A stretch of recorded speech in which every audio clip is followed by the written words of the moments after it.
Ramazani thon ka vetëm agjërim dhe lexim Kur'ani. Nuk ka libër në botë që lexohet më shumë, sidomos gjatë muajit Ramazanit, më shumë se sa Kur'ani famlar. Kur'ani duket sikur është një libër që pikë parë është i hoxhallarëve. Mbrapa është i profesionalëve tjera. Unë mbaj mend për shembull fillimet e mia. Unë e kam mësuar tajwidin pa lexuar asnjë libër tajwidi. Njeriu të cilit i zbriti Kur'ani dhe ai që e zbriti ishte Xhibrili alayhis salam. Çfarë përjetonte fizikisht profeti sallallahu alaihi wasallam ka dëshirë ta dëgjojë nga dikush tjetër. Bismillahirrahmanirrahim, me emrin e Zotit mëshirues e mëshirbërësit.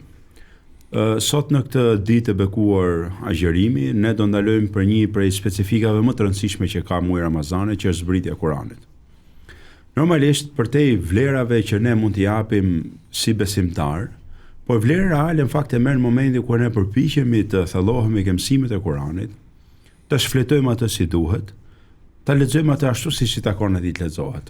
Jo se nuk lexohet, jo se nuk dëgjohet, ose jo nëse nuk në thojës apo e përdor një fjalë që jo nëse nuk këndohet, po themi ne. Por Kurani në fakt ka një rol komplet tjetër, mendoj unë. Ka një rol për te thjesht leximit, ka një rol reformues, transformues, ndikues drejt për drejt. Sidomos në një boshë të rëndësishëm që është boshti i ideve, boshti i mendimeve. Megjithatë, kjo është temë e gjerë, diskutohet sa të jetë njerëzimi, por ne sot do mundohemi bashkë me Bahar Kaçelin, edhe profesor Ferit Pikun, cilit i uroj mirëseardhjen, të jemi për Kur'anin famlar. Profesor, mirë se vjen. Mirë se u gjetëm. Ne tashmë kemi filluar disa ditë agjërimi, falë Zotit. Pjesa më e madhe e xhamiave mbushet me lexim Kur'ani dhe kjo është mirësi e madhe. E para të vazhdojmë me specifikën më të madhe që mori edhe ky muaj, që Zoti thotë Shahru Ramadan alladhi unzila fihi al-Quran. Pra, muaji i Ramazanit në cilin filloi zbritja e Kur'anit famlar. Së pari një lidhje mes agjërimit dhe Kur'anit. Një lidhje që ja ka bërë Zoti, por pse është kaq e rëndësishme që ibadetën përgjithësi ne i kemi të lidhur me një boshtë ideologjik, pra i kemi me një boshtë mendimesh, nuk janë thjesht adhurime kështu pa sens, pa boshtë idesh, si themi. Bismillahirrahmanirrahim, me emrin e Zotit mëshirues, mëshirbërës, mëshirplot, edhe për sot, për veten time dhe për gjithë vëllezërit dhe motrat që na dëgjojnë, na ndjekin, uroj të jetë një ditë e pranuar agjërimit, të jetë një lartësim shpirtëror, të jetë po ashtu një afrim më tepër me fjalën e Zotit. Është vërtet që Kurani, sidomos në muajin e Ramazanit, lexohet më shumë se asnjëherë tjetër. Nuk e di nëse do kishim aftësi të matnim sa herë lexohet ky libër për 30 ditë në të katër anë të botës. Jam i sigurt se do të kishim bëjmë me rekord leximesh. Nuk ka libër në botë që lexohet më shumë, sidomos gjatë muajit Ramazanit, më shumë se sa Kurani famlar. E kjo nuk është e çuditshme sepse vetë emri i tij është Kur'an, që do thotë i lexueshëm. Pra libri, shpallja e fundit që Zoti zbriti mbi profetin Muhammed sallallahu alaihi wasallam, nuk ishte thjesht një mrekulli momentale, provizore, e cila mbaron me mbarimin e jetës së atij profeti, por është një shpallje, e cila lexohet deri në ditën e fundit. Prandaj tha profeti Muhammed, paqja qoftë mbi të, shpresoj që të jem profeti më i ndjekur ditën e Kiametit. Sepse ndjekja e tij ose numri i madh i ndjekësve të profetit sallallahu alaihi wasallam do të vijë pikërisht nga që ata do të lexojnë Kur'an. Edhe ato ka lënë trashëgimi profeti Muhammed sallallahu alaihi wasallam, edhe pse ai ka ndruar jetë, tha jo kam lënë dy gjëra. Po u kapët fort pas tyre me leje të Zotit, kur nuk do të humbisni, ju kam lënë fjalën e Zotit, Kur'anin famlar, dhe ju kam lënë sunetin, pra traditën profetike. Është një libër i cili në të cilin edhe në muajin Ramazan edhe ata që nuk dinë të lexojnë, edhe ata që nuk janë arab, mundohen me një formë, me një tjetër të kenë një raport tjetër me Kur'anin famlar. Të paktën në nivelin e dëgjimit. Edhe po të shikosh edhe rrjetet sociale janë të mbushura, edhe kjo do apo nuk do krijon një atmosferë universale në të gjitha shtëpitë, në të gjitha xhamit, në të gjitha ambientet e punës ku muslimanët agjërojnë, por si thuash është i pashkputshëm Kurani nga sfondi i tyre, me dëgjim, me lexim në për xhami, dikush lexon ndoshta për të marrë në thonjza sa më shumë sevape, dikush tjetër lexon dhe mundohet të meditojë, dhe kjo është shumë e rëndësishme. Ajo që po mundohem ta përmbyll këtë hyrje është kjo që është muaji i Kuranit, muaji i leximit të Kuranit, muaji i cili edhe vetë është muaji në cilin ka filluar zbritja e Kuranit. Është lexuar më shumë se asnjëherë tjetër, e ka lexuar më shumë dhe vetë profeti sallallahu alaihi wasallam kur e përsëriste çdo ditë me Xhibrilin alayhis salam, derisa vitin e fundit të jetës së tij sallallahu alaihi wasallam e përsëriti 2 herë, edhe pas atij viti ndroi jetë profeti sallallahu alaihi wasallam. Prandaj është unifikuar, është binjakzuar muaji i Ramazanit me leximin e Kuranit, edhe kjo nuk është çudi, siç e nis ajetin kuranor, ku Zoti e specifikon me emër Ramazanin pikërisht për këtë, sepse thot në të filloi zbritja e Kuranit.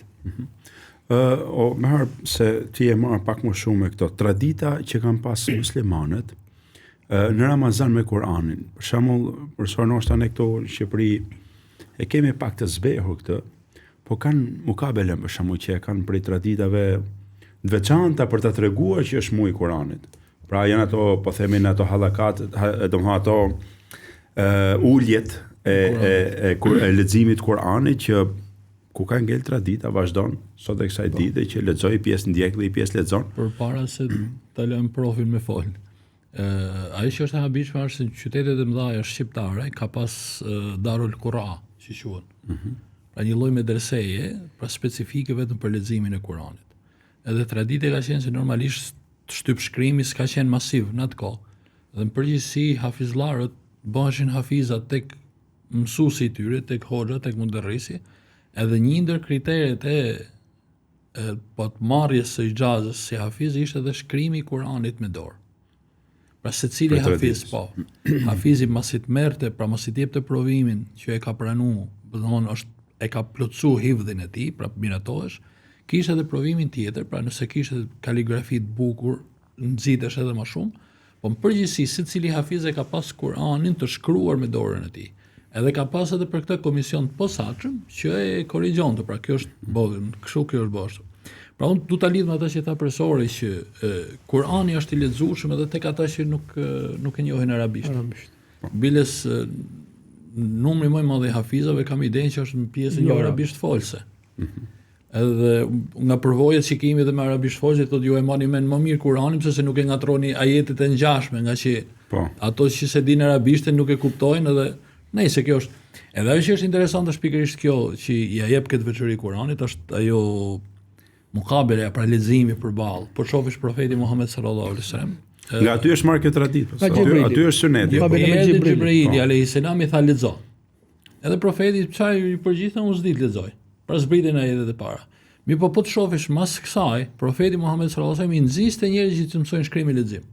Mi po ne nuk kemi të dhëna që profeti Muhammed sallallahu alaihi wasallam është ul vetë që të mori shkrim dhe lexim. Atëherë si ka mundësi që po unë du të nalim ndoshta edhe mund ta kem edhe gabim, pra mos më lejeni më korrigjoni te kjo, mos ka lidhje, është formë ndryshe kjo të lexuarit e Kuranit. Pra ajo që të vjetit i kanë pasur këndim. Pra diçka mbi thjesht leximin tekstual po themi ne. Pra dhe kjo është edhe ajo që qëndrimi mukabeleja te kjo merr vlerë. Pra që unë e lexoj edhe ti më dëgjon edhe më korrigjon, edhe anasjelltas. Edhe kjo ka qenë ajo që ka shoqëruar pak të drejtë 67-ën, që thotë që është bë mukabeleja e fundit, domethënë në xhamiat e Tiranës, në Shkodër, pra që pastaj është mbyll për komunizmin, për fat të keq mas viteve 90, pra ne nuk po e rikthejmë këtë si traditë. Është vërtet ajo Kurani është një nga specifikat e Kuranit, përveç se është i lexueshëm, ai nuk mund të lexohet thjesht individualisht, siç e nisë që në momentin e parë ai është bashkëbisedim. Gjithmonë kështu ka vazhduar në jetën e profetit Muhammed sallallahu alaihi wasallam. Pastaj ai të njëjtën gjë ka bërë me shokët e tij. Të njëjtën gjë kanë bërë edhe sahabit me njëri tjetrin. Pra kjo plotson edhe zinxhirin. Kjo është pjesa e zinxhirit sepse është një libër i cili që është mrekullim vetvete që lexohet dhe përcillet brez pas brezi në formë, po themi, numrash të mëdhenj njerëzish. Mirë, po ajo që është element i rëndësishëm është që tradita që nuk duhet harruar asnjëherë është leximi i Kuranit përballë dikujt i cili di më shumë. Sepse kjo, si thush, është edhe begatim vetvete. Edhe e dyta është ideja është korrigjohen gabimet, sepse njeriu me mendjen e tij mund të bëjë gabime, por nuk i konstaton. Vetëm kur ai e lexon përpara një hafizi apo një mësuesi, atëherë ai atërheq vëmendje dhe ky është element shumë i rëndësishëm. Prandaj asnjëherë nuk kemi patur ne të shpreh hafiza që janë bërë autodidakt hafiz. Njeriu mund të mësoj libra të tjerë autodidakt, por dituria ka qenë gjithmonë me mësues, ka qenë në fakt profesor kjo dia autodidakti gjithmonë ka treguar që s'pohet në një farë forme. Ka sjell probleme. Pas pat mësues. Tek Kurani metodë, edhe shpjegues, po themi, komentues në përgjithësi nuk nxjerr gjë, domethënë. Ke për shembull dhe djem ose vajza me radhë që përpiqen të lexojë libra fetar, mirë po krijojnë një lloj kaosi në mendimet e tyre fetare, autodidakt janë. Për shembull rrjetet sociale, nëse ka sfidë kjo është. Qase autodidakti në raport me tekstin drejt për drejt duke mos pas një strukturë të mirëfillt leximi. Kam përshtypjen që kjo tradita e uljes përballë një më dituri, kjo kulturë e Kuranit, unë mendoj që duhet të vazhdojmë me çdo libër për. Nuk mund të jetë e shputur në libra të tjerë, as të fikut, as të hadithit, as çfarë lloj dije po thuash. Tradita ka filluar me Kuranin famlar, mirë po kjo traditë që ndryshe mund të themi është struktura e diturisë. Struktura e diturisë nuk është vetëm të lexosh apo të mundohesh ta kuptosh ti, por gjithmonë përballë dikujt i cili të korrigjon, të orienton, mund të hapi, që nuk është e thënë, mundu që nxënësi të kuptoj shumë më tepër se s'ka kuptuar mësuesi, por si thosh ajo është traseja në fillim do shtrohet prej ustajt, prej mësuesit, prej atij më të diturit, prandaj që në fëmijëri ka filluar dhe bazën e kësaj tradite e ka Kurani. Njëjta gjë ka funksionuar me hadithin. Edhe hadithet e profetit sallallahu alajhi wasallam janë mësuar, po gjithmonë ka qenë një mësues, po ashtu rregullat e fikut. Ajo që përmendo është sot sfidë reale në kohën e rrjeteve sociale, sepse në thonjza këtu është goditur struktura, këtu është në përsëri thonjza është vrarë mësuesi, ai ka informacion sa dush, po në fund s'ka di. Dhe e keqja është se edhe nuk ndihet nevoja për ta përballur këtë kuptim. Unë kuptova këtë prej këtij hadithi. Aq më tepër kur shkputen pastaj edhe fjalët e hoxhallarëve apo edhe hadithet merren në një kontekst dhe shpeshherë bëhen shkak për keq kuptim. Keq kuptimet pastaj kur ndërtohen mbi njëra tjetrën nxjerrin një strukturë komplet të deformuar edhe një fetarizëm i cili ka shumë anë, më thënë të padëshiruar. Sigurisht sepse e lën marrëdhënie drejt për drejt me tekstin për sot. Tani jo çdo njeri ka kapacitet. Ne jemi vetë hoxhallar, po gjithë secili ka i specifik, pra nuk mundet ai të pretendojë që ka kapacitet kuptoj të gjitha ajetet e Kuranit, kështu drejt për drejt. Edhe kjo ka bërë, unë e kam rastisur shpesh me një grup të rish, të cilët lexojnë fatmirësisht. Me po leximi pa strukturuar, leximi pa ulja ke hoxha, po them në këtë rast, për dijet fetare. Pa ulur ke grupet eksperte për dijet specifike, ka prodhuar një bagazh të madh informacioni që është kthy fitnë për veten e vet. Sepse ai din tani edhe e kalon atë hoxhën ose dietar, nëse minimum për ta vënë diskutim dijen që ka marr, edhe i kthehet edhe barrë rond pastaj se s'din ku ti vendos. Ndoshta një nga gjërat që sjell urtësi Kurani është kjo, mendoj unë përse. Ulja përballë një tjetri që është më i dishëm, minimumi të dëgjoj një herë tjetri. Edhe po s'jedhe shumë më i dishëm, pak të dëgjoj çapo thua. Jo, është edhe me farë mënyrë është një ndër format që Zoti e ka ruajtur këtë libër. Po të shohësh ke intelektual arab, po flasin për arabisht folës, që po t'ja hapësh Kuranin, pra i lexon poezi, lexon gazeta, lexon gjëra. Po t'i hapësh Kuranin nuk e lexon dot. Pse? Se nuk është ajo hallka telkini, pra dikush që e ka lexuar para dhe unë mbaj mend për shembull fillimet e mia. Unë e kam mësuar tajwidin pa lexuar asnjë libër tajwidi.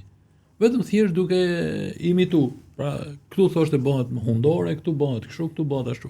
Mbrapa kam filluar ta kuptoj se pse bëhet. Pra gjitha kjo merret me telkin. Edhe kjo është edhe arsyeja që ke fëmijë të vegjël që bëhen hafiza Kurani, lexojnë me tajwid, me rregull, me gjitha, nuk gabon, s'len televizor 6 mm tek shqiptimi, vetëm thjesht nëpërmjet kësaj. Ai s'di ndoshta edhe ta lexojë edhe me kjo është pra ajo veçoria që Zoti ja ka dhënë këtij libri famlar. Edhe unë besoj jo më kod Xhibraili alayhis salam, ai që pati nisë dhe presori, i ka ardhur pejgamberi sallallahu alajhi wasallam çdo vit, domethënë që kanë lexuar Kuranin, edhe vitin që kanë ndruar jetë, domethënë e ka bërë 2 herë.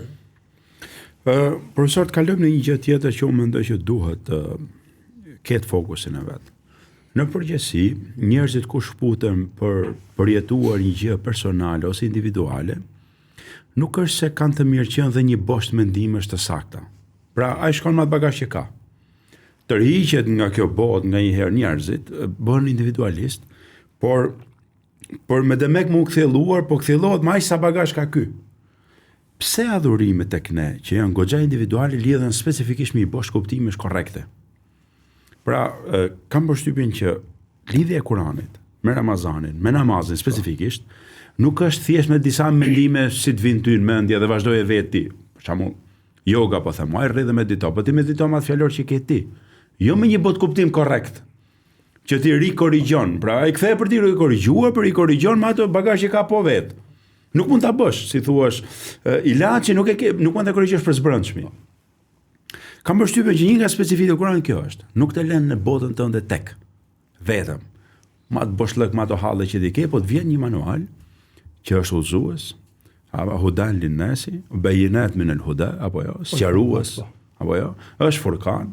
Pra ka disa sifate që kur të bie Kurani në dorë, edhe ato njerëz që bin në dorë do kërkojnë ose udhëzim, ose sqarim, ose dallim për gjërat. Pra nuk është kaq adhurim specifik, kështu hajde gjithë secili mendjen e vet, si thuash. Tash nëse e kthehemi dhe mundohemi të rikonceptojmë se Kurani është fjala e Zotit. Fjala e Zotit të atij që është i ditur për të kaluarën, për të tashmen dhe për të ardhmen, është i ditur për gjitha detajet dhe sekretet e njerëzit, i cili e do që ta orientojë njeriu. Për këtë arsye i zbriti fjalën. Dhe kjo është e veçantë. Dallim nga gjithë krijesat të tjera, njeriu i dha fjalën dhe i dha mendjen që ai të, po themi, ketë aftësi për të kuptuar mesazhin, për të kuptuar fjalën. Nëse do ta kuptojmë Kur'anin ashtu siç është në realitet, ne do gjejmë që njeriu ka shumë nevojë të ketë, po themi, ambientin e përshtatshëm për ta kuptuar këtë fjalë, e cila faktikisht është i ka kufit të paimagjinueshëm, sepse edhe kjo është ai kuptimi i Kur'anit. Njeriu kupton diçka, dikush tjetër kupton komplet diçka tjetër. Sot kuptojmë diçka, nesër kuptojmë diçka tjetër. E rëndësishme është që njeriu të krijojë, po themi, ambientin rreth rrotull, ato që ne e quajmë kontekst, që ai të jetë sa më afër fjalës, sa më afër mesazhit. Ndoshta kjo është arsyeja pse Xhibrili alayhis salam e shkundi profetin sallallahu alaihi wasallam në shpellën Hira 3 herë, i tha lexo, lexo dhe lexo. Dhe profeti alayhis salam me të drejtë tha unë nuk di të lexoj, sepse kuptoj nga urdhri thjesht leximin e të zezës mbi të bardhë. Mirë po themi, qëllimi ishte që ky lexim që do të dëgjosh është komplet diçka tjetër. Nuk është thjesht të lexosh të zezën mbi të bardhë, se kjo është e lehtë, po të lexosh ato që është për te rreshtave, të lexosh diturinë, të mësosh, të akumulosh. Dhe e dyta, dietarët thonë pse shkundja. Profeti alayhis salam thotë aq më shtrëngoi aq fort dhe më shkundi aq fuqishëm saqë pata frikë se po më del shpirti. Thonë, imagjinon çfarë gjendje shpirtërore ishte profeti alayhis salam, çfarë reflektimi, pastërtie shpirtërore ishte, sepse kishte kaluar ditë dhe net të tëra i vetmuar, duke medituar, duke reflektuar, pra po themi nuk kishte i shkujdesur, por përsëri Xhibrili alayhis salam ato e shtrëngoi fort dhe e shkundi fort si për të hequr edhe ato pak, po themi, pluhura shkujdesje që t'i krijoj ambientin, atë kontekstin që ai të marr siç duhet mesazhin. Ku dua të dal? Dua të dal te kjo, pse Ramazani specifikisht është i lidhur me Kur'anin, sepse leximi i Kur'anit ka nevojë edhe për kthjellim. Nuk është e lehtë ta lexosh. Edhe duhet ta lexojmë patjetër, edhe duhet ta lexojmë patjetër sepse ajo është aja e gjës, ajo është hapi i parë. Por sa më po themi i pastër, i pa kontaminuar, sa më i qetë jetë ambienti, dhe me ambientin e kam fjalën përgjithësi, me gjithë ato shkaktarë që të largojnë nga leximi, aq më shumë i qasimin në Kur'anit, aq më shumë na afrohet neve Kur'ani. Dhe gatishmëria jonë kjo është e vërtetuar. Njerëzit kur po themi kur e lexojnë atë dhe mundohen të heqin gjitha pengesat, qofshin dhe zhurma, qofshin dhe njerëz, angazhim me kështu me radhë, po në ato momente mundohen të jepen totalisht Kur'anit, është vërtetuar që Kur'ani aty në ju hap dyer që ato si kanë imagjinuar. Kjo është eksperienca e njerëzve që lexojnë rregullisht Kur'anin famlar. Rregullisht e lexojnë atë. Çdo ditë ai u ndes si thuash nga një llampë, nga një sinjal që se kanë parë dje. Pse? Sepse atyre dal nga dal u formohet, po themi, ai ambienti i cili është i përshtatshëm për të kuptuar Kur'anin. Dhe kjo është mrekullia e Kur'anit. Prandaj komenti i Kur'anit nuk ka kufi. Prandaj mesazhet që jep Kurani janë mesazhe që janë gjithmonë të freskëta, të ripërtëritshme. Prandaj kërkush nuk ka dalë nga dietarët të thotë kam bërë një koment Kurani që pas këtij nuk ka më nevojë të vijë dikush tjetër. Askush nuk guxon ta thotë diçka të tillë. Kjo është ajo ndoshta që Ramazani është shumë i përshtatshëm për leximin e Kuranit, sepse Ramazani çfarë bën? Përgatit ambientin, përgatit terrenin që njeriu të jetë më afër leximit të Kuranit.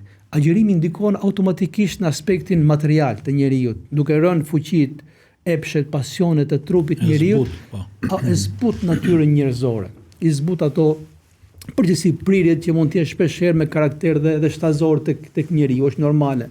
Edhe duke i ulur ato, ai jep fuqi anës shpirtërore, por dhe mendja e njeriu është shumë e kthjellët, është shumë e qetë. Dhe njeriu, pra si themi, është përgatitur tashmë për të hyrë në botën e Kuranit famlar. Nëse me të vërtetë ai e shfryzon një kontekst të tillë, Kurani jep shumë këtë njeriu. Edhe leximi i Kuranit ka tjetër lezet, ka tjetër. Ne nuk është thjesht mania për të kaluar sa më shumë germa dhe për të marrë sa më shumë sevape. Unë i shikoj gjithë. Kjo është i tendencë tani. Unë kam has vetë, po më thotë dikush që po sa faqe duhet lexoj unë ditë që të arri hatme. Fantastike. Po shpresoj ti kap ato numrat po i thoja shiko, është shumë mirë, nuk kam fare, është fantastike. Por tani të kalojsh profesor tash gjithat Kurane, mos ndalosh kjo ajet edhe kjo. Mos të ndalojë një ajet që thuash po pritje çash kjo punë kështu, se efekti përfundimtar ky është. Po më thotë një zotëri që për Zotin hoç se na kam çuar nesër në kaf deri në fund. Jo se çoj dot. Po ka jete të mëdha, pra nuk mund të kalohen aq kollaj ato. Më shtyn thatë me ditë për periudhën time ishte për i vjetër. Tham shtyn thatë mendoj, tha, kuptoj, edhe vjet xhomoja, tha, se kam mbyll në këtë xhomo. Thash ka bëu efekt më shumë se unë që e mbyll se pa ta menjë, në farë formë. E kjo është edhe fjala lexim. Pra duhet të kemi kujdes që mos keq kuptohet. Sigurisht. Leximi qoftë dhe në germa, kalimi i faqeve ka rëndësinë e vet, sidomos te Kurani dhe jo më kot. Këtu është vendosur edhe standardi i shpërblimit, thot profeti sallallahu alajhi wasallam, thot për çdo germ që lexon njeriu ka 10 shpërblime. Nuk them që elif lam mim është 1, po janë 3, elifi ka 10, lami ka 10 dhe mimi ka 10. Mirë, po duhet kuptojmë edhe këtë. Pse? Kjo është për ta shtyrë njeriu për të lexuar, sepse defekti apo neglizhenca e njeriu është se nuk e lexon. Ti duke mos e lexuar atë nuk mund të krijosh këtë ambient, siç e përmendëm, shpirtëror, intelektual që të marrësh e të japësh me Kur'anin. Nëse nuk e lexon, ti s'mundet kurrë që ta. Pa kjo është ABC-ja e gjës, kjo është Chelsea. Nxitja që ti të shkosh të hapësh, domethënë. Mirë, po, ajo duhet të jetë patjetër objektivi që siç ka raste që edhe kemi për ta lexuar, ka raste siç është transmetuar, janë ndalur dietarët se kanë kaluar dot një ajet kuranor, siç është rasti që është transmetuar nga profeti sallallahu alajhi wasallam, thotë ai kanë gjithë natën me një ajet kuranor, ose kur i thot një prej shokëve të tij, tha, "Ma lexo mua Kur'anin", i tha, "Ja Rasulullah, të ta lexoj unë ty kur ty të ka zbritur", lexo tha se kam dëshirë ta dëgjoj nga dikush tjetër. Thotë ai, unë vazhdova të lexoj derisa po lexoj ajetin kuranor, si do të jetë çështja dhe gjendja atyre njerëzve kur nga çdo ummet, nga çdo popull do të nxjerrin një dëshmitar. E ty, o Muhammed, do të nxjerrim dëshmitar për këta njerëz. Atëherë më tha hasbuk, mjafton, tha dhe u ktheva dhe pash që po lotonte. Profeti sallallahu alaihi wasallam. Njeriu të cilit i zbriti Kurani, dhe ai që e zbriti ishte Xhibrili alayhis salam. Çfarë përjetonte fizikisht profeti sallallahu alaihi wasallam, ka dëshirë ta dëgjojë nga dikush tjetër. Kam dëshirë ta dëgjoj tha nga dikush tjetër. Prap kthehemi tek ajo pjesa e mukabeles, përballë leximi ballë për ballë, se sa i rëndësishëm dhe sa bereqet ka ajo. Mirë, po kjo do të shoh. Ky leximi i shpesh duhet na shtyj pikërisht këtë, që ta kuptojmë. Pasi ta kuptojmë, është mundohemi ta zbatojmë atë dhe megjithatë ta përjetojmë atë. Prandaj është transmetuar që sahabët e rinj, po themi fëmijët të rinj të sahabëve thonë kështu, të parët tanë, mësuesit tanë, po themi vëllezërit tanë më të mëdhenj që edhe ata ishin sahabë, ishin shokë të pejgamberit alayhis salam, nuk na linin të kalonin 5 ajete kuranore. Nuk na linin, ato kishin aftësi të mësonin më tepër. Sigurisht. Memoria e fëmijëve, sidomos e arabëve, dihet çfarë kapaciteti ka. Nuk i lejonin më tepër se sa kaq. Kjo s'do të thotë që edhe hafizët ti bllokojmë, jo, kishte për tyre hafiz, por tradita e ndjekur ishte kjo. Ishte tradita e leximit jo thjesht me fjalë, po leximit që ata të mundoheshin të kuptojnë dhe të zbatojnë. Praktikimi. Kjo është pjesa e praktikimit. Kjo pastaj unë gjitha këto e fus në kjo është ai ambienti dhe terreni kur të jepet ty Kurani. Kur ndalesh tek ajeti kuranor, ky ajet po thot kështu, mos e ka me mua, patjetër që e ka dhe me ty. Se më thënë që aty është ose një urdhër për cilin urdhërohesh, ose një ndalesë nga cila ndalohesh, ose një histori për cilin ti ftohesh të reflektosh.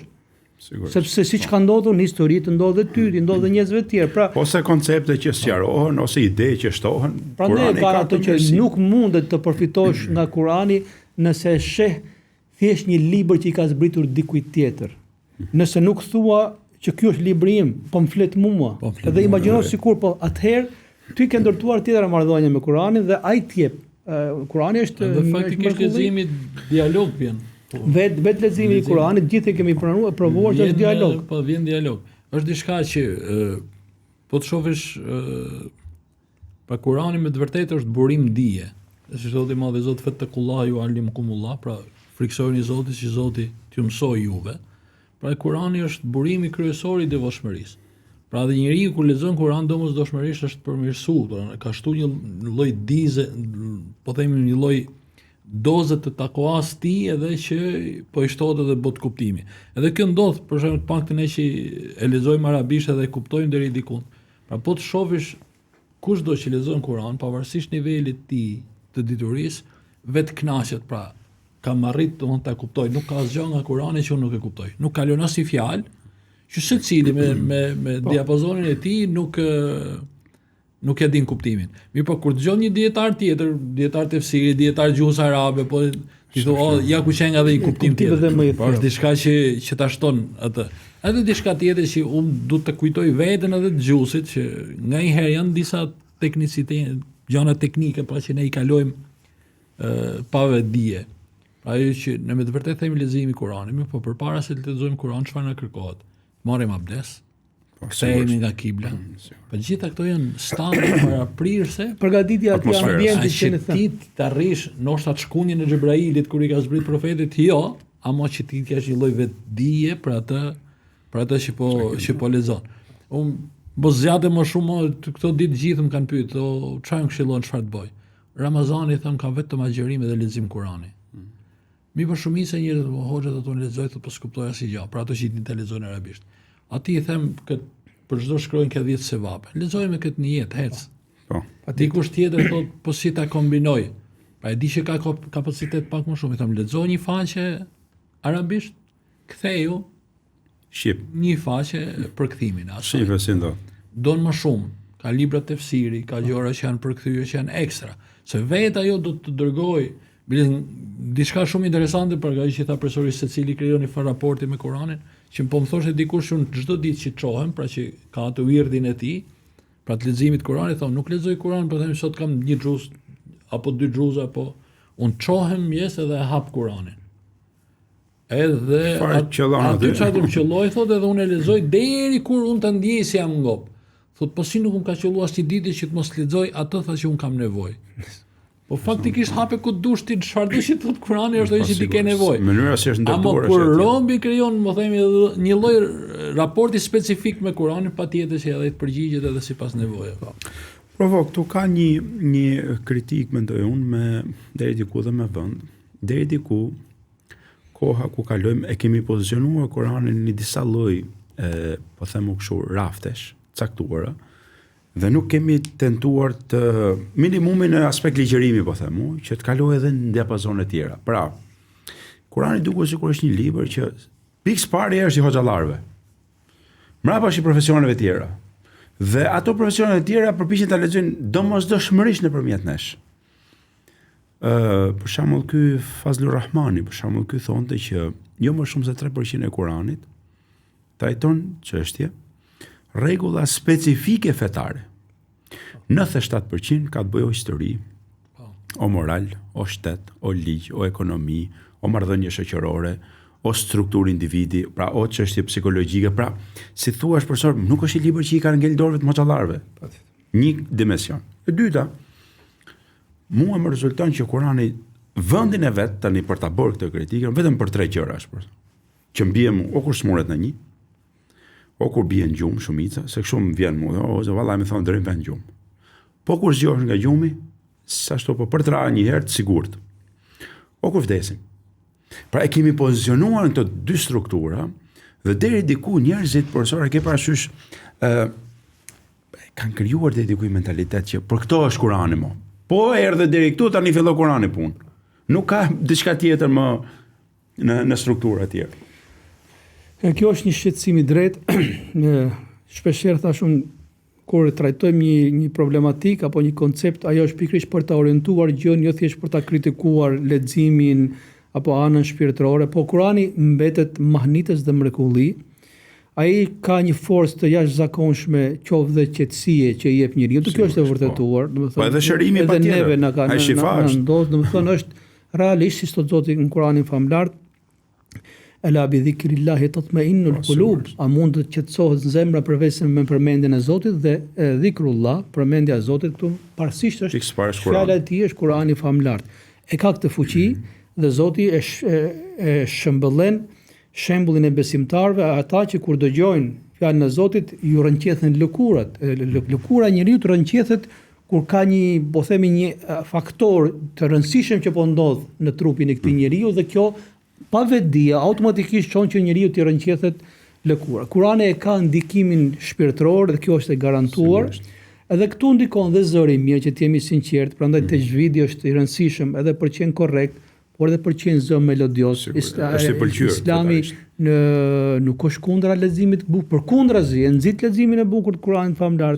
Hafizët që zgjidhen, imamët që zgjidhen, muezinët të njëjtën gjë, sepse o themi ata kontribojnë në atë formimin e atij terreni, ambienti që Kurani të ketë ndikimin më të madh. Kjo është e sigurt, por ama të mbetet Kurani famlar thjesht si një mekanizëm për të qetësuar njeriu që mund të jetë në stres, për të vënë në gjumë fëmijët apo thjesht në momente vdekje për të reflektuar, kjo është ndesh totalisht me misionin për cilin ai zbriti. Se po t'ishte kështu, Kurani s'kishte pse ka histori mbi popujt e kaluar, a nuk mendojnë, a nuk meditojnë, a nuk reflektojnë. Përqete për tokë, për zhvillim. Atë mund t'ishte thjesht, po themi, në formën melodia apo formë lutjesh. Po Kurani famlar, siç e përmende, pjesën më të madhe e ka histori, pjesën më të madhe e ka reflektime, pjesën më të madhe e ka direktiva për të tërhequr vëmendje, që nën kupton. Aspekti shpirtëror dhe indikimi, po themi, shpirtëror mbi trupin e njeriu, mbi shpirtin e tij është i garantuar dhe kjo është mrekulli kuranore. Por parsisht Kurani i flet mendjes së njeriu. Prandaj shpesh herë ai thot, a nuk mendojnë? Ktu ka argument për njerëzit e mendjes, ka argument për ata që kuptojnë, sepse mendja e njeriu është ajo që ka për ta shtyrë njeriu të bëjë ndryshimin në jetën e tij. Aspekti shpirtëror, siç është provuar, njeriu kënaqet për moment caktuar, qetësohet, pastaj i rikthehet përsëri atje ku ishte, nuk ka ndikim. Ndikimi vjen kur bashkohen gjitha bashkë. Kur bashkohet edhe ai ndikimi shpirtëror, që përmenda unë Ramazani e ka këtë ndikim. Po bashkohet edhe ai reflektimi i mendjes dhe këtu ka qenë pika më e fortë që kur muslimanët e kanë kthyer Kuranin në burim force, por për fat keq sot është pika më e dobët kur muslimanët nuk po e thrasin mendjen e tyre kur lexojnë Kuranin. Thrasin shpirtin, veshët, po nuk thrasin dot mendjen e tyre sepse ai flet mendjes, ai si përmendur, ai bashkëbisedon me ty, ti shkon diku tjetër. Ai të kërkon që ti jesh aty me trupin tënd, me shpirtin tënd, me mendjen tënde. Edhe ajo pasuron jashtëzakonisht zemrën. Për këtë arsye Kurani zbriti njeriu, sepse njeriu t'i dha mendja. Mendja po të shikosh ka fuqi, ka kapacitete që i kalon këtë kufit. Edhe Kurani kalon këtë kufit. Ai të flet ty përpara se të krijohet njeriu. Thot dikush, po ç'lidhje ka mund përpara se të krijohet njeriu? Ç'lidhje ka mund me krijimin e qiellit dhe të tokës? Ç'lidhje ka? Sepse ti si njeri ke këtë specifik. Zoti komunikon me ty. Nëpërmjet kujt komunikon ti? Nëpërmjet mendjes, nëpërmjet reflektimit. Thash, kur e ka bërë ndryshimin Kurani tek muslimanët, e ka bërë pikërisht sepse është vendosur një raport shumë harmonik, shumë i paqët mes mendjes dhe mes Kuranit famlar. Në momentin që thashë kemi kufizuar këtë, siç e përmendë, këtu është pjesa e kritikës, kur e kufizojmë Kur'anin sikur është ai tableta qetësuese apo është disa formula që e vën dikën gjumë apo i largojnë dikujt disa siklete dhe rrim këtu dhe e frym këtë gjë, unë kam vështirësi se këtu bëjmë padresi pastaj, parsisht ndaj fjalës së Zotit, për mos më thënë që është një manipulim që i bën vetes tonë, i bën dhe njerëzve dhe kufizojmë atë që është libër i cili ka ardhur për të ndryshuar komplet jetën njerëzore. Prandaj unë them që sidomos në muajin e Ramazanit, patjetër që leximi duhet të jetë maksimalisht. E kuptojmë se kuptojmë atë. Nuk duhet kufizohemi për kësaj. Por her pas here, siç e përmendi Bahari, mirë është që njeriu të alternojë ato që lexojë ndoshta edhe me vështirësi, se edhe kur lexo me vështirësi ka shpërblim më të madh. Sa më shumë afër originalit të shkosh, aq më shumë shpërblimi është më i madh. Sepse mund të thotë dikush, po mirë, unë pse duhet ta lexoj në arabisht me vështirësi, njëkohë që e lexoj shqip dhe e kuptoj shumë mirë. Është si puna e saj kur ti tekstin e lexon në origjinalin e saj, ka tjetër ndikim.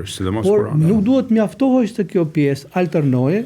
Madje unë shpesh herë them dhe këtë, e mira do ishte për ata që falen, surët që ne lexojmë rregullisht, Fatihan, Kul huwallahu, Felekun, Nasin, që janë po themi minimumet. Këto a i kemi lexuar ndonjëherë shqip çfarë kuptimi ka? A kemi pyetur dikë që është më i ditur çfarë do thotë kjo fjalë, sepse unë e them për ditë këtë fjalë. Apo të lexojmë ndoshta një koment më të thelluar të Kuranit famlar. Kjo do të na shtyjë që dal ngadalë të zgjerojmë po themi atë kapitalin ton, pasurinë ton që kemi në lidhje me Kuranin famlar. Ne nuk jemi kundra asnjërës, kundra tjetrës, por në momentin që e kufizojmë gjithë këtë, po themi, pasuritë jashtëzakonshme, e cila i flet mendjes njeriu, e cila i flet trupit, i flet shpirtit, i flet gjithë shoqërisë, kur ta kufizojmë në 3-4 gjëra, e ta kthejmë Kuranin si libër i cili të vendos në gjumë, njëkohë që ai ka ardhur libër për të zgjuar nga gjumi. Ka ardhur për të zgjuar njerëzit nga gjumi, apo libër për të vdekurit, ku ai parsisht ka libër për të gjallët. Sigurisht. Aty këtu ka argumenta për njerëzit që kanë jetë, për njerëzit që kanë mendje, për njerëzit që kanë zemër, për ata që kanë shpirtin gjallë. E kur ta kthejmë Kuranin pastaj kështu, do të bim tek ajo që ne e quajmë ritual, por ritual shumë i kufizuar dhe i padrejt në krahasim me ato që për cilin zbriti Kurani famlar. Profesor, di gjë është madhështore në fakt. Nuk, domethënë, ja vlen të vejet në theks. Nuk është pak që një popull musliman nga gjithë bota të paktën të lexojnë libër, profesor. Duhet popull libri. Flasim që një shoqëri e gjerë, shqiptare po marrim ne këtu. Nuk është gjë e vogël, profesor, e kuptoj çfarë me emancipimi ofron Islami që ta ringrejë një popull nëpërmjet librit. Dhe kjo është një nga, mendoj unë, nga këto mrekullit që ka feja për ta luftuar, po themi, deri në maksimum ignorancë dhe paditurinë. Na ka bërë obligim që në adhurimet tona më supreme, më të lartat, të jenë të lidhura me Kuranin, që ti je shoqëri e lexuar, shoqëri e shkolluar. Pra marrim audiencën shqiptare, po them. Në të gjithë xhamiat minimum mirë apo keq diçka do ngele, por. Çdo vit po punohet me këtë shoqëri, po punohet me të rit, me të vjetrit, me profesionistët, me gratë, me nona, por nuk për ankohemi ne më shumti që për shkollimin e grave një aspekt edukativ, po themi ne.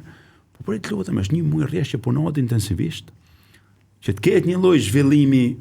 Imagjinoj fjalori i fëmijëve për shkakun që do i përmirësohet fjalori vetëm me dëgjimin e Kuranit. Pra edhe kjo është një mrekullim vetvete, pra zhvillimi i shoqërisë tërë. Ne këtu nuk e marrim me kë kemi pas ftuar, që duhet të hartohen kurrikulat posaçme. Pra muaji i Ramazanit një gatishmëri totale për ta gjeruar, për të lexuar Kur'an, për të dëgjuar që thotë. Realisht bëhet një zgjidhje. Është një zgjidhje i madh i shoqërisë. Jashtëzakonshëm. Dhe thyen atë që është më e madhja, që libri nuk është thjesht i klerikëve.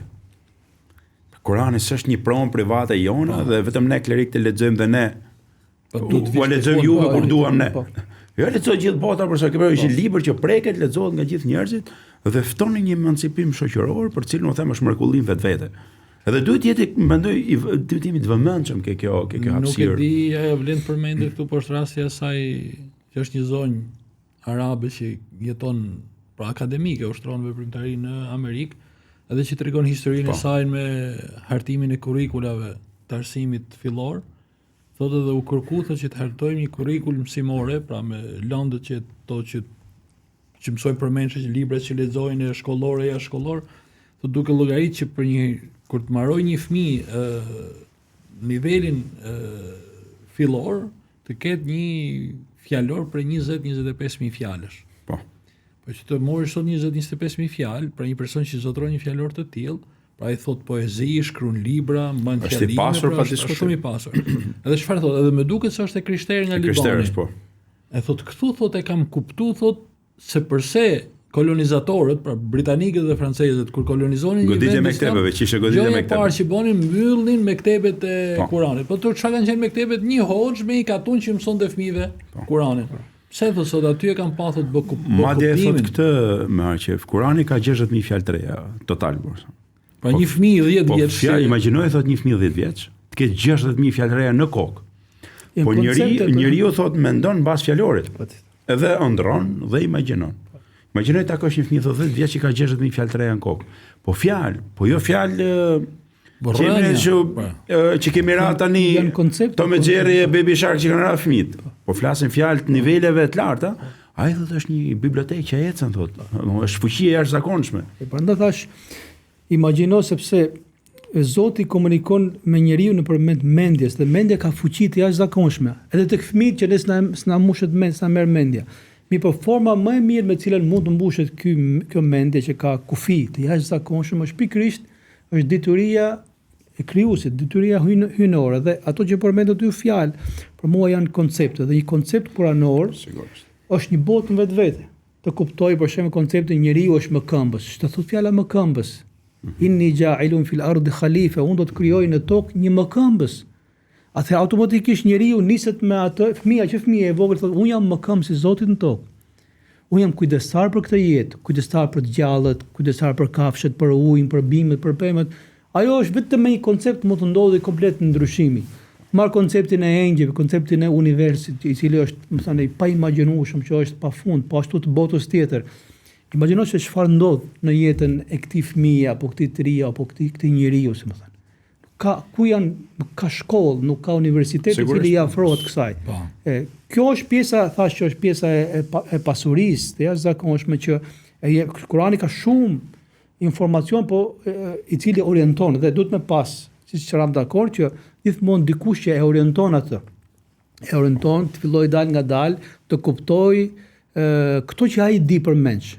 Këto që ai ka mësuar të di çfarë është ky koncept, çfarë është ky koncepti tjetër që sipas nivelit që ka, sepse duhet të jemi të vetëdijshëm që dhe sipas nivelit që është personi që po lexon, po ashtu jepet atij dhe detyria, prandaj ka kurrikula, prandaj ka pedagogji, prandaj ka klasa, ka mësime, nuk jepet informacioni njeriu një herëzi, siç nuk na ka dhënë Kurani neve një herëzi. Kurani ka zbritur pjesë, 23 vite rresht ka zbritur, madje ka zbritur pasi ndodhte shpeshherë një ngjarje që ata kishin mundësinë të kuptojnë edhe ajetin kuranor bazuar mbi ngjarje. Mendoj që edhe sot duhet jemi të vëmendshëm kur lexojmë. Lidhja me zbabun nuzul që thonë shkaku pse zbritja dhe ku e ka. Kjo është për ta ndihmuar njeriu të lexojë jetën drejt, por të lexojë edhe Kuranin nëpërmjet jetës. Edhe kjo është e rëndësishme, pra të kuptojë edhe Kuranin nëpërmjet jetës. Ajo pra që mbetet se po të flasësh për Kuranin famlar është, do të thënë ku ta kapish aty ka sa duash për të folur, por jemi përballë një situate që të gjithë thirremi për ta lexuar atë. Për ta lexuar pa komplekse, lirshëm me atë, po themi, komunikim i drejt për drejt mes krijesës dhe krijuesit. A do të thotë kjo që nuk kanë rësi, siç e përmendë pak, po themi, hoxhallarët më të diturit apo komentatorët dhe secili thotë unë kështu e kuptoj thotë Kurani, ti e ke kuptuar ndryshe? Jo, ti e ke lirinë totale për të hyrë, për të lexuar dhe për ta menduar se është mirë, po gjithmonë ka ekzistuar rreziku i devijimit me qëllimin e mirë apo shpeshherë, do të thënë, ta përshtatësh veç që ti ja përshtatësh ti veten tënde Kuranit, ja përshtat Kuranit mendimeve tuaja, pra thon ndryshe ti do të marrësh argument fjalën e Zotit padrejtisht për një vendim tënd. E kam bërë këtu se kështu e kam parë, e kam lexuar. Idetë ekstreme kështu janë ashtu. Ato kanë pas idenë tyre ekstreme dhe janë munduar të kpusin fjalën e Zotit dhe thotë kështu ka thënë Zoti në Kuranin famlar dhe unë thotë nuk i largohem fjalës së Zotit. Mirë, po gjithë e dinë që ai ka bërë 2 herë padrejti. Padrejtia e parë është ai ka shkuar në ekstrem, e dyta është që nëse mund ta shpreh, përdredhur fjalën e Zotit që të Sigurisht. përshtatet me të tij. Sigurisht. Dietarët janë të rëndësishëm, por nuk janë, po themi, ata që kanë në duart e tyre çelsat e dyrëve të kuptimit të Kuranit. Është vërtetuar që thash, nxënësi ka kuptuar Ka shumë më dalë tepër më i sigurisht. se sa mësuesi, ai që është një fushë tjetër, mund të jetë një inxhinieri, arkitekturë, mjekësi, Kupton ka diçka kuptuar tjetër, shumë më tepër se sigurisht. kupton Kupton që ti një nuk e- hoc, sepse është libri i gjithëve, është libri i Zotit për Ai gjithë. që përmendë profe shumë e rëndësishme që mendimet e veta i argumenton me ajete koranore, me që të bëjë këtë gjejmë, unë personalisht e kam hasë edhe në ligjërimin fetar për fat të keq. Pa jo mendimet e veta, për çfarë? Sjell fjalët e shehut vet, apo të një dietari që i referohet shpesh. Po, sigurisht. Edhe pastaj thot siç thotë edhe Zoti në Kur'an. Pra që duhet jetë e kundërta. Pra fjala e Zotit, hadithi pra hierarkia e të argumenturit, Krijimit të mendimeve. pra fjala e Zotit, hadithet e profetit, pra që futen këtë kategori e shpalljes, edhe këtë ti mund ta pasurosh me mendime dietarësh. Edhe jo sjellësh mendimin e dietarëve dhe për treguar që ky e ka sakt, sjell edhe që nuk ndodh vetëm tek njerëzit, por ndodh edhe brenda llojit ton kjo lloj renditje. Meraku i ulemave përso që ne të kemi një kuptim, është për shembull Ebu Hanifën e shtyu që ja lejohej një popull i ri, tha që ta lexonte në gjuhën e vet. Kam përshtypjen që shqetësimi ishte që ai të kuptonte çfarë po lexon. Tani këtu ka njerëz që mos dinë fare arabisht. Edhe shpesh herë pyesin, për shembull thonë që shiko, po ta lexoj shqipun, a thu ma që u Zoti. Pra shpërblimin e kësaj gjuhë shqipe. Ose për shembull kam rastis në teravi, dikush e man Kur'anin shqip dorë se do të kuptoj Atë që po atë lexoj. që po thot hoxha. Po. Ai thot ku do lexosh filan vende, mundohet ta ndjek. Po. Shqip që të Ashtu, krijoj po. një lloj kuptimi. Për ta edhe këtë diskutim për shembull, që brenda hapësirës tonë fetare, brenda asaj që lejon Islami, leximi në gjuhën e vet, në fund. Ai kaq ka kapacitet të kuptojë për. Nuk mund ta kaloj këtë derë momentalisht. Mes një të mirë unë e di që di të lexoj arabisht, po shiu kanë shku ulemat që vetëm thjesht që mos i hi kuptimi, ka lejuar që të shkojë edhe kjo derë për shembull. Po është vërtet, Ebu Hanifa është ai pari, biles kam përshtypjen se ndoshta nga të vetmit që ka lejuar, sidomos në fillimin, në fazat e para për popujt e huaj, sepse edhe vetë mëdhëbi Hanefik ishte i pari që kishte kontakt me jo muslimanët, me të parët që ishin jo arab, që të bëheshin musliman, u ka lejuar leximin e Fatihas me gjuhën Atyre derisa ta mësojnë në gjuhën arabe. Mësojnë atë, dhe kjo është një hap shumë i madh. Unë kuptoj për këtë hap që ai thotë nuk duhet të ketë pengesa mes njeriu dhe Kuranit. Gjuha mund të jetë pengesë. Pikërisht kjo është ideja, mendoj për sot. Ideja është që njeriu të hyjë, të komunikojë, të kuptojë Kuranin, pastaj automatikisht vetë nevoja do ta shtyjë atë që të mësoj pak më tepër. Dhe mësimi i gjuhës arabe, ne të gjithë dimë që është Kurani famlar, është ai që i ka shtyr popujt të mësojnë gjuhën arabe, sepse nuk e kanë parë si gjuhë të huaj atë, po është gjuha e Kuranit famlar. Ashtu siç çdo njeri intelektual e shtyn dëshira për të lexuar çfarë ka thënë grekët e lashtë në gjuhën e tyre apo latinët në gjuhën e tyre. Latinishtja me radhë gjuhët e tjera. Është vërtetuar. Është tjetër gjë kur ti e lexon fjalën në originalitet, siç e ka thënë autori, sepse është ajo teoria që përkthimi gjithmonë shkon ngadalë dhe pakson. Mirë po, nuk duhet të ketë pengesë, nuk duhet të jetë gjuha pengesë për lexim. Prandaj un jam për këtë që shumë mirë që ka që lexojnë, mundohen ta mësojnë përmes qoftë në gjuhën e tyre, apo mirë kuptoj dhe leximin e Kuranit gjatë teravive, me ato kujdesin që do të kemi kujdesin ndaj mushafit kur ta vendosim, se janë ato rregullat për të treguar respekt, por mbi gjitha, përderisa ky është qëllim, unë shikoj atë një mundësi të mirë, është një lehtësim për njerëzit me këtë qëllim, me qëllimin që njeriu të mos privohet nga fjala e Zotit, duke thënë që unë nuk e kuptoj, nuk e lexoj dot, nuk e di këtë gjuhë, kështu që unë thjesht mjaftohem duke dëgjuar atë, sepse sa më shumë shqisa të marrin pjesë në një proces, aq më afër mesazhit është njeriu. Profesor, do themi gjë që mendoj që duhet të diskutohet. Brezin e vjetër që kanë ngel nga 67 e para, unë krahasis takoj këtu, kanë lexim shumë korrekt të Fatihas. Brezi i ri nga 90 deri tani nuk ka lexim korrekt Fatihas. Ka rastis unë disa herë të nxjerrim imam dhe ju them, ora nuk është logjike, 20 vjet që falës. mungon halkat e dhikrit. Ato që përmendën Ulja e leximit të Kuranit, se pa e bën bidat për ne, si ku ta çojmë, ne e bën bidat me ul para me lexu Kur'an me njëri tjetrin. Erdhëm ne atje, sollëm e bën bidat edhe nuk ka sot merë dorën që kanë filluar Islamin para 10-15 vjetësh. Uli për shkak se e kanë provu vetë për të nxjerrë imamllar. Është gjunaf ta themi që mos kenë saktësi të paktën të Fatihas. Marrin brezën e vjetër që ka shku 6-7 që ka qenë me këtebe, të paktën ke Fatiha dhe surët e shkurtra për janë pothuajse perfekt. Nuk gjen me probleme të leximit. Pastaj a ka hec më mandeja në s'ka hec as i surë plus. Ato që ka ai ka ngel aty pra kam përshtypjen duhet të tërheq pak kjo vëmendje për so brezat që kanë kohën në Islam kanë frikë dalin imam paktën për të na plotësuar farzet. Se ne alhamdulillah del imam çdo kush që është selimul akli, e kupton? Edhe është i aftë lexoj dhe është i qëndrueshëm në mendjen e vet. Na dal imam, nuk i nxjerr dot brezat e ri, siç mund të kemi guxim me nxjerr të vjetrit. Unë mendoj që kjo mund të ketë ardhur për disa arsye. Një prej arsyeve është ajo që nisëm në fillim, sepse këta brezi para 67 ku kanë qenë fëmijë, kanë mësuar në hall, kanë mësuar në mexhlis me hoxhallarët e tyre, e kanë dëgjuar fjalën, e kanë parë lëvizjen e butë, prandaj Kurani ndoshta edhe është godit për gabimin që kjo është veçoria e Kuranit, sepse thash nuk ka hafiz autodidakt, apo thjesht duke dëgjuar, po themi atë bosh hafiz duke dëgjuar Kuranin. Ai mundet, por po të shkojë përpara një profesori, ai kupton që ka shumë gabime, sepse është të dëgjosh është diçka, po të shikosh, më thënë se si bëhet lëvizja dhe të korrigjohesh është diçka tjetër. Pra, një nga arsyet mund të jetë se ky brez që fëmijë ka mësuar Fatihan apo surët e shkurtra, dhe kjo është një element i rëndësishëm. Ndërsa brezi për cilin ne flasim sot nuk ka patur mundësi të lexojë në moshë të vogël. Edhe kjo është brezi, po themi që në rini ka filluar të lexojë Kur'an, po themi të falet namazin, edhe nuk ka patur mundësi, për fat keq ajo që përmendët ty, nuk ka patur edhe guximin për ta korrigjuar. Kto është pjesa. Unë jam për këtë. Ne kemi nevojë t'i kthehemi asaj tradite profetike.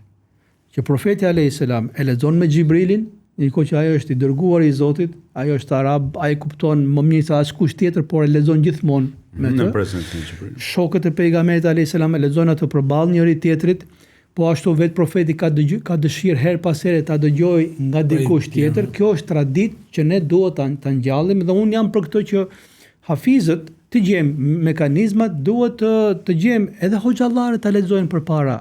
Nuk është turp. Sigurisht, absolutisht. Hoxhallarët ta lexojnë përpara atyre që janë më hafiz, sepse është puna e profesionit që gjithmonë do ketë nevojë që ta dëgjojnë njëri tjetrin. Kjo është elementi i parë dhe duhet ta kthejmë në traditë. Pra, ato sure që di është mirë t'i korrigjoj. Si me dalë përpara pasqyrës, pra duhet dalë përpara pasqyrës të shikoj se si jam. Edhe kjo pjesa e leximit të Kuranit. Dhe kjo është bereqeti i Kuranit. Këtë duhet ta mësojmë. Edhe dyta duhet ta kapim ndoshta situatën me fëmijët. Me këta që janë fëmijë sot vegjël, të paktën të bëjmë ato që bën baballarët tanë apo gjyqërit tanë me fëmijët e tyre, edhe ngeli Fatihaja kur e lexojnë në rregull, korrekt. Njëkohë që jemi të huaj dhe sa vite kanë kaluar dhe ai prapë lexon mirë Fatihan.